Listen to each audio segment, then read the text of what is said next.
Vande Mataram. Radio Hindustan RJ Rajni लेकर आई है आपके लिए रेडियो कहानी एक दिन का पुण्य। किसी आश्रम में एक साधु रहता था। काफी सालों से वह इसी आश्रम में रह रहा था। अब वह काफी वृद्ध हो चला था और मृत्यु को वह निकट महसूस कर रहा था, लेकिन संतुष्ट था कि 30 साल से उसने प्रभु का सिमरन किया है। उसके खाते में ढेर सारा पुण्य जमा है, इसलिए उसे मोक्ष मिलना तो तय ही है। एक दिन उसके ख्याल में एक स्त्री आई। स्त्री ने साधु से कहा, अपने एक दिन के पुण्य मुझे दे दो और मेरा एक दिन का पाप तुम वरण कर लो। इतना कहकर वह स्त्री लोप हो गई। साधु बहुत बेचैन हुआ कि इतने बरस तो स्त्री ख्याल में ना आई। अब जब अंत नजदीक है तो स्त्री ख्याल में आने लगी। फिर उसने अपना ख्याल झटक दिया और प्रभु सिमरन में बैठ गया। स्त्री फिर ख्याल में आई और फिर से उसने कहा कि एक दिन का पुण्य मुझे दे दो और मेरा एक दिन का पाप तुम वरण कर लो। इस बार साधु ने स्त्री को पहचानने की कोशिश की, लेकिन स्त्री का चेहरा बहुत धुंधला था। साधु से पहचाना ही नहीं गया। साधु अब चिंतित हो उठा कि एक दिन का पुण्य लेकर वह स्त्री क्या करेगी। हो ना हो यह कोई स्त्री कष्ट में है। लेकिन गुरु जी ने कहा हुआ है कि आपके पुण्य ही आपकी असल पूंजी है, यह किसी को कभी मत देना। और इतनी मुश्किल से पुण्यों की कमाई होती है, यह भी दे बैठे तो मोक्ष तो गया। हो ना हो ये मुझे मोक्ष से हटाने की कोई साजिश है। साधु ने अपने गुरु के आगे अपनी चिंता जाहिर की। गुरु ने साधु को डांटा, मेरी शिक्षा का कोई असर नहीं तुझ पर। पुण्य किसी को नहीं देने होते, यही आपकी असली कमाई है। साधु ने गुरु को सत्य वचन कहा और फिर से प्रभु सिमरन में बैठ गया। स्त्री फिर आई ख्याल में। फिर बोली, तुम्हारा गुरु अपूर्ण है, इसे ज्ञान ही नहीं है। तुम तो आसक्ति छोड़ने का दम भरते हो। बीवी बच्चे दीन दुनिया छोड़कर तुम इस अभिमान में हो कि तुमने आसक्ति छोड़ दी है। तुमने और तुम्हारे गुरु ने तो आसक्ति को और जोर से पकड़ लिया है।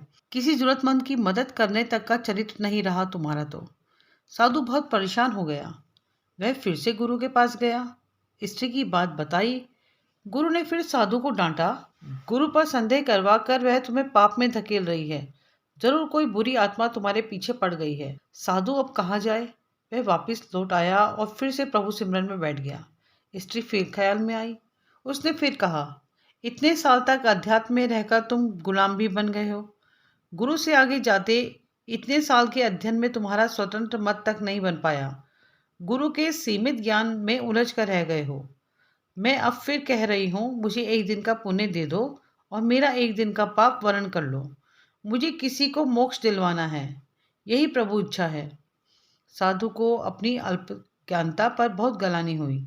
संत मत कहता है कि पुण्य किसी को मत दो और धर्म कहता है जरूरतमंद की मदद करो। यहाँ तो फंस गया। गुरु भी राह नहीं दे रहा कोई, लेकिन स्त्री मोक्ष किसको दिलवाना चाहती है। साधु को एक युक्ति सूझी, जब कोई राह न दिखे तो प्रभु से तार जोड़ो, प्रभु से राह जोड़ो, प्रभु से ही पूछ लो कि उसकी रजा क्या है। उसने प्रभु से उपाय पूछा। आकाशवाणी हुई। वाणी ने पूछा, पहले तो तुम ही बताओ कि तुम कौन से पुण्य पर इतरा रहे हो। साधु बोला, मैंने 30 साल तक प्रभु सिमरन किया है। 30 साल में भिक्षा पर रहा हूँ, कुछ संचय नहीं किया। त्याग को ही जीवन माना है।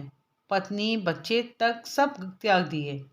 वाणी ने कहा, तुमने 30 बरस कोई उपयोगी काम नहीं किया, कोई रचनात्मक काम नहीं किया। दूसरों को कमाया और बनाया हुआ खाया। राम राम, अल्लाह अल्लाह, गॉड गॉड जपने से पुण्य कैसे इकट्ठा होते हैं मुझे तो नहीं पता। तुम डॉलर डॉलर रुपया रुपया जपते रहो तो क्या तुम्हारा बैंक खाता भर जाएगा। तुम्हारे खाते में शून्य पुण्य है। साधु बहुत बेचैन रहा और बहुत हैरान हुआ, बहुत सदमे में आ गया। लेकिन हिम्मत करके उसने प्रभु से पूछा कि फिर वह स्त्री पुण्य क्यों मांग रही है। प्रभु ने कहा, क्या तुम जानते हो वह स्त्री कौन है। साधु ने कहा, नहीं, मैं नहीं जानता, लेकिन जानना चाहता हूँ कि कौन है। प्रभु ने कहा, वह तुम्हारी पत्नी है, जिसे तुम पाप का संसार कहकर छोड़ आए थे। कुछ पता है वह क्या करती है। साधु की आंखें फटने लगी। उसने कहा, नहीं प्रभु, उसके बारे में मैं कुछ नहीं जानता। प्रभु ने कहा, तो सुनो, जब तुम घर से चुपचाप निकल आए थे तब वह कई दिन तुम्हारे इंतजार में रोई। फिर एक दिन संचय खत्म हो गया। फिर बच्चों की भूख ने उसे तुम्हारे गम पोंछ डालने के लिए विवश कर दिया। उसने आंसू पोंछ लिए और नौकरी के लिए जगह जगह घूमती भटकती रही। वह इतनी पढ़ी लिखी नहीं थी। तुम बहुत बीच राह उसे छोड़ आए थे। उसे काम मिल नहीं रहा था, इसलिए उसने एक कुष्ठ आश्रम में नौकरी कर ली। वह हर रोज खुद को बीमारी से बचाती उन लोगों की सेवा करती रही जिन्हें लोग वहां त्याग जाते हैं। वह खुद को आज भी पापिन कहती है, इसलिए कि उसका मर्द उसे छोड़कर चला गया है। प्रभु ने आगे कहा, अब वह बेचैन है तुम्हें लेकर।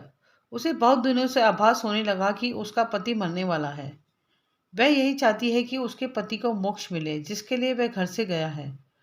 उसने बार बार प्रभु से अर्जी लगाई कि प्रभु, मुझ पापिन की जिंदगी काम आ जाए तो ले लो, उन्हें मोक्ष जरूर दे देना। मैंने कहा उसे कि अपना एक दिन उसे दे दो। कहती है, मेरे खाते में पुण्य कहाँ होते तो मैं एक पल ना लगाती, सारे पुण्य उन्हें दे देती। वह सुमिरन नहीं करती। वह भी समझती है कि सुमिरन से पुण्य मिलते हैं। मैंने उसे नहीं बताया कि तुम्हारे पास अथाह पुण्य जमा है। पुण्य सिमरन से नहीं। मैंने उसे कहा कि एक साधु है, उसे एक दिन के पुण्य मांग लो अपने एक दिन के पाप देकर। उसने सवाल किया कि ऐसा कौन होगा जो पाप लेकर पुण्य देगा। तो मैंने आश्वस्त किया कि साधु लोग ही ऐसा होते हैं।